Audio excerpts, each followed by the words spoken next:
You ever stumble across a indie RPG so good you can't believe no one's talking about it? Like, how the hell did this masterpiece fly under everyone's radar? Well, today we're diving into 7 insanely good RPGs that deserve way more love than they ever got.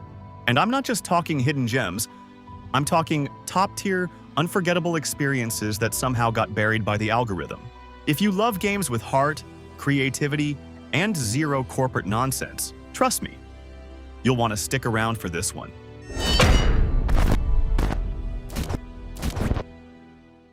Alright, quick heads up before we dive in. There's a brand new tactical RPG launching globally on July 31st called Mecharashi. And if you're into deep strategy, turn-based combat, and mech customization, this is one you don't want to miss. And you don't just throw units into battle. You build your team from separate pilots and mechs, each with their own unique roles. You can build a heavy tank with high defense paired with a sniper pilot, or a fast mech equipped with long-range missile arms. It's all about how you mix and match to create the perfect team. Combat goes even deeper. You can target individual limbs on enemy mechs, which lets you disable weapons, slow movement, or straight up dismantle a boss if you plan it right. And yes, the mechs are fully customizable. You pick the arms, legs, core modules, and even change their appearance with paint jobs and decals. They just wrapped a public beta test with great feedback, and now they're celebrating launch with 90 free pulls, 2 S-grade pilots just for logging in, and a bunch of limited-time rewards. Oh, and there's an unlimited reroll banner, so you can keep pulling until you lock in the perfect team. Hit the link in the pinned comment or the description to pre-register now, and grab these launch-exclusive rewards before they're gone for good. Cutthroats. Spirits. Despite not being a full-blown indie because of Riot's backing, Ruined King was developed by an independent studio and often gets grouped into the indie scene. And honestly, it earns that spot. What makes it stand out is how it takes the massive lore of League of Legends and repackages it into a rich, single-player RPG that doesn't feel like a side project. It's got this turn-based combat system that's way more strategic than it looks. Battles happen on what's called the initiative bar, where timing matters just as much as your attacks. You can choose whether to use quick moves that act fast but deal less damage, or powerful abilities that take longer to land but can turn the tide. Then there's the lane system, where you can shift your abilities between speed, balance, and power lanes depending on the situation. That opens up a ton of tactical possibilities, especially when certain enemies react differently based on timing or lane choice. On top of that, each character has a full skill tree where you can fine-tune abilities by spending upgrade points. But it doesn't stop there, as weapons, armor, and accessories can all be enhanced and even slotted with enchantments to boost specific stats or unlock passive effects. And crafting becomes essential the deeper you get into the game, especially when tougher enemies start showing up. Outside of combat, you're constantly rewarded for paying attention, whether it's spotting hidden paths, solving small puzzles, or using each character's unique dungeon ability to access secret areas. Illaoi can clear obstacles with brute force, Yasuo can dash through wind barriers, and other characters have their own quirks that tie directly into the world. You don't need to be a League fan to get into it either. The story is totally self-contained, following the champions as they dive into the cursed city of Bilgewater.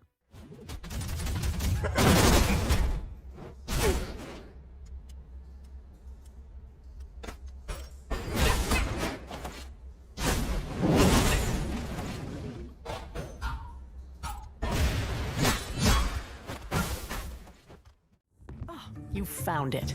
Oh, my journal, my drawings. These pages are old. Wildermyth is one of those games that completely catches you off guard. At first glance, it looks like a simple strategy RPG with a paper cutout art style. But give it a few minutes, and it pulls you into something way deeper. It blends tactical combat with dynamic storytelling in a way that feels almost magical. Every decision you make can reshape your characters' personalities, relationships, and even their bodies over time. One warrior might lose an arm in battle and grow a vine-covered one instead. Another might slowly become part wolf, not just in appearance, but in how they interact with the world around them. What really sets it apart is how it tells its stories. Instead of a single fixed narrative, Wildermyth generates unique adventures for each playthrough.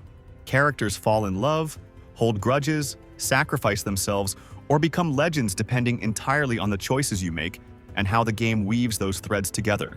Each character in Wildermyth ages as the story progresses, and that changes everything. Time moves forward between chapters, so you might start with a fresh-faced adventurer and end up with a grizzled veteran who's seen decades of battle. As they grow older, their stats evolve, their appearance changes, and they can even retire, passing down traits or skills to future generations. Combat in Wildermyth plays out on grid-based maps, kinda like a classic tactics game, but with its own twist. You've got your usual movement and attack range, cover mechanics, and abilities, but the cool part is how much improvisation it allows. Mages, for example, don't just cast spells from thin air. They interfuse with objects in the environment. A campfire can become a fireball launcher, a tree can send out entangling roots, and a bookshelf might explode into a cloud of paper shrapnel. It encourages you to think creatively every turn. And let's talk about the tone. It doesn't try to be gritty or edgy.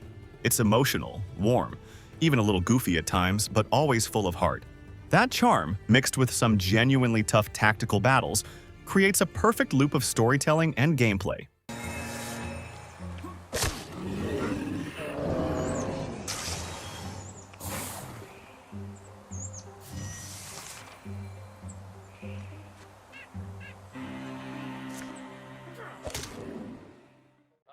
Gang of thugs called Scrappers are spreading across our turf. SteamWorld Heist is one of those games that slipped through the cracks, even though it's easily one of the most creative indie titles out there.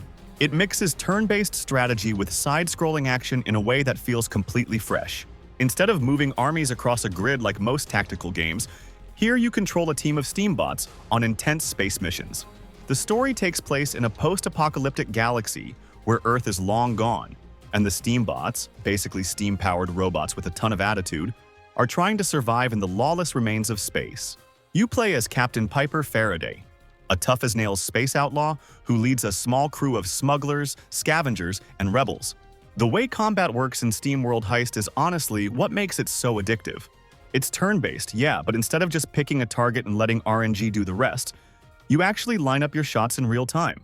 You have full control of your aim, which means if you miss, that's on you. But if you nail a crazy ricochet off a ceiling pipe and hit an enemy hiding behind cover, it feels incredible. Different weapons come with their own quirks too, like laser sights that help you predict the bullet path, or heavy guns that trade accuracy for power. Positioning your crew is just as important as your aim, since enemies react and take cover, and some maps have hazards or destructible environments that force you to stay on your toes. The vibe is pure space western, and the cast of characters oozes personality. Each crew member you recruit brings their own style, skills, and weapons, so building your team never gets boring. And while the gameplay is the main hook, the story actually holds up too. It's got a great mix of humor and charm, with just enough grit to keep things grounded. Everything, from the hand-drawn art to the jazzy soundtrack, works together to create an experience that feels polished, but never overproduced.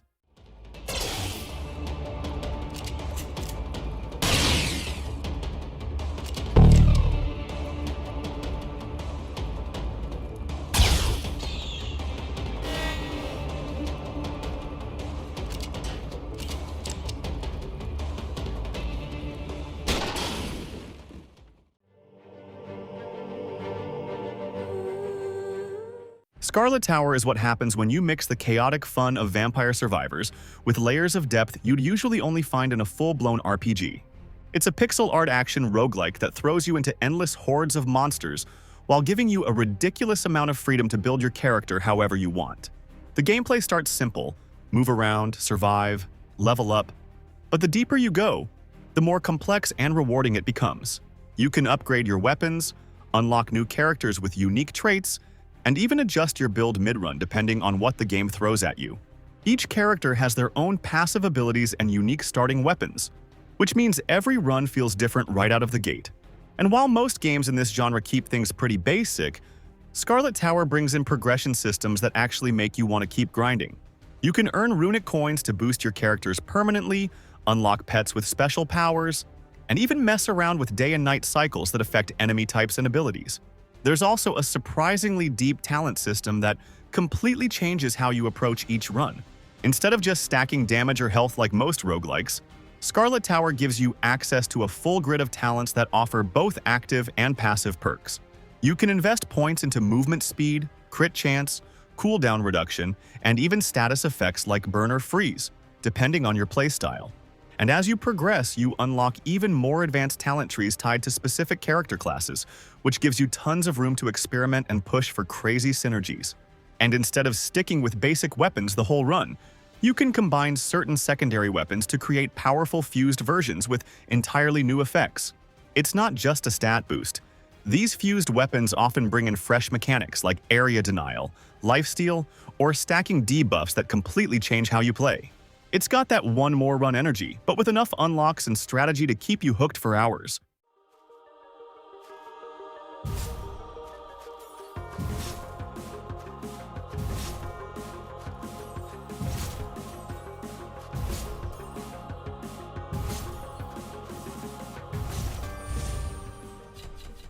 Quick pause here. This is actually part 3 of the series, so if you missed the earlier episodes, no worries.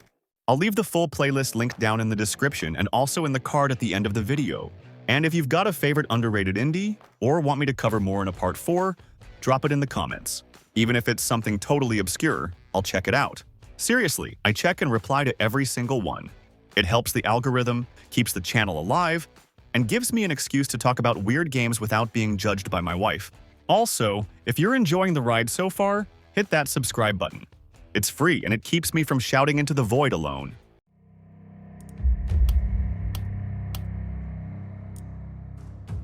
Imagine a world hanging by a thread, a place where humanity is on the verge of extinction, and the only thing standing between survival and total annihilation is a handful of desperate heroes trapped in a magical fog. That's the brutal setting of The Last Spell, a turn-based tactical RPG that throws you into intense, no-mercy battles night after night. In this game, you're not building a cozy village or grinding for loot. You're scrambling to survive waves of twisted monsters, holding them off just long enough for mages to cast the one spell that could save the world. The combat in The Last Spell is where things really shine. It's turn-based, but it plays out more like a chaotic chess match where you're constantly outnumbered and outgunned. Each of your heroes has a unique loadout of weapons and abilities that define how they fight. Bows for long-range control, magic for area damage, hammers for crowd control, and so on. The game also throws in fog of war mechanics and unpredictable spawn points. So even when you think you've got it handled, it'll surprise you. Between each brutal night, the game shifts into this surprisingly addictive city-building phase. During the day, you repair damage, build defenses, and upgrade structures that can literally make or break your next fight. Every building you place matters. Whether it's a mana well to recharge your casters, a temple to heal your frontline, or production buildings that generate gold and materials. And it's not just about that one run. Each match earns you Tainted Essence, which you can use to unlock permanent upgrades that completely reshape your long-term strategy. Maybe next time you'll start with better gear, or have access to stronger buildings right from the first day. On top of that, the heroes you command aren't static classes. They're procedurally generated with randomized stats, perks, and even quirks that can totally change how you approach a fight. With enough unlocks, you can bend the rules, give a mage a giant axe, or make an archer into a tank. It's wild, and it keeps every run feeling fresh.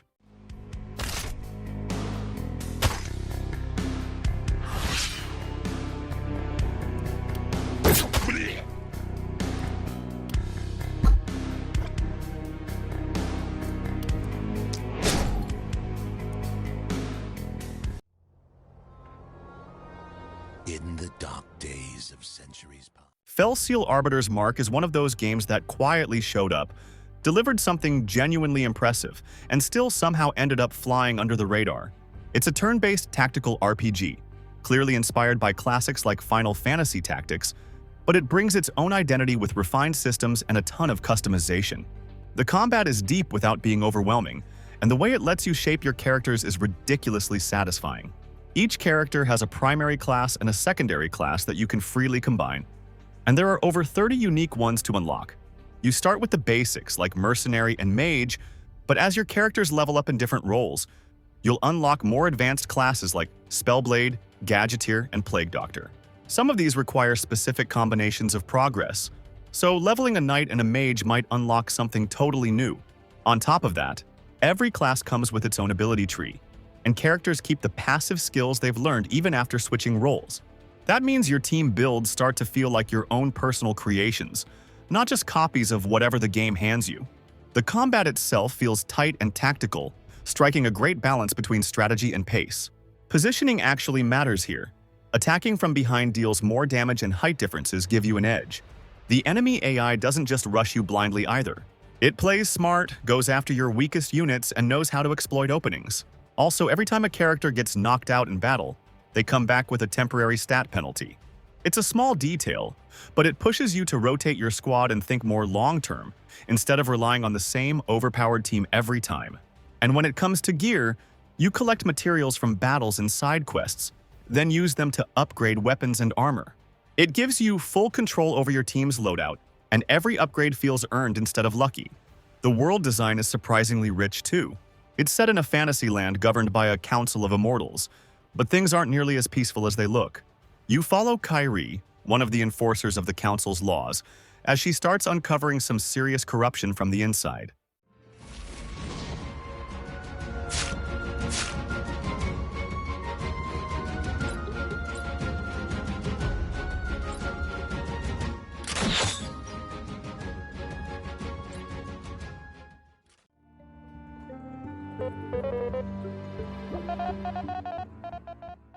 Imagine if classic Paper Mario had a spiritual successor, but instead of riding on nostalgia alone, it carved out its own identity with heart, charm, and surprisingly deep gameplay.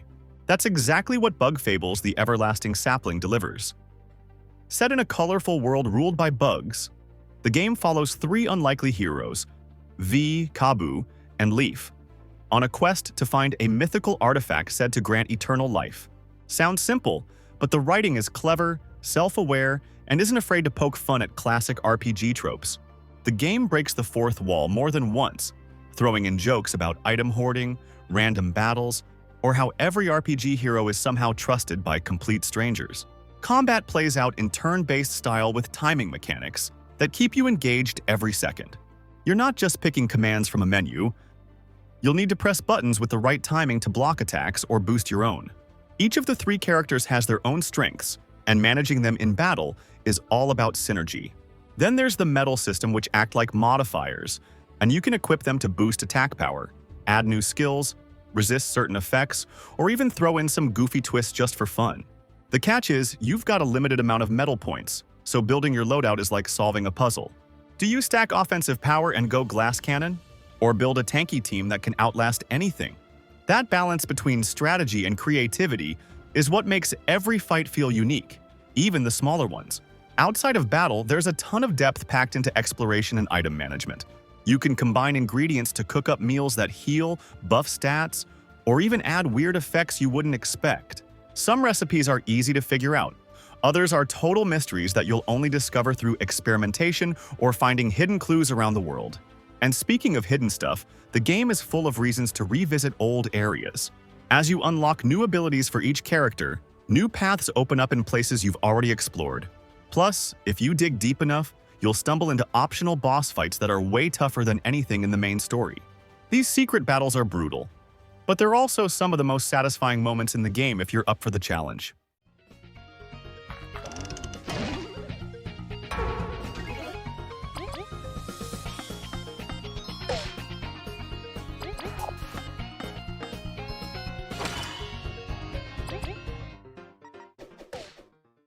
Hey guys, I'm dropping the playlist link right here on screen, so if you're craving even more awesome indie picks, you know exactly where to go. And don't forget to help your buddy Sage by subscribing to the channel, dropping a comment on each video, and checking out the deals over on Instant Gaming. Every click helps keep the channel running and maybe even covers a coffee or two.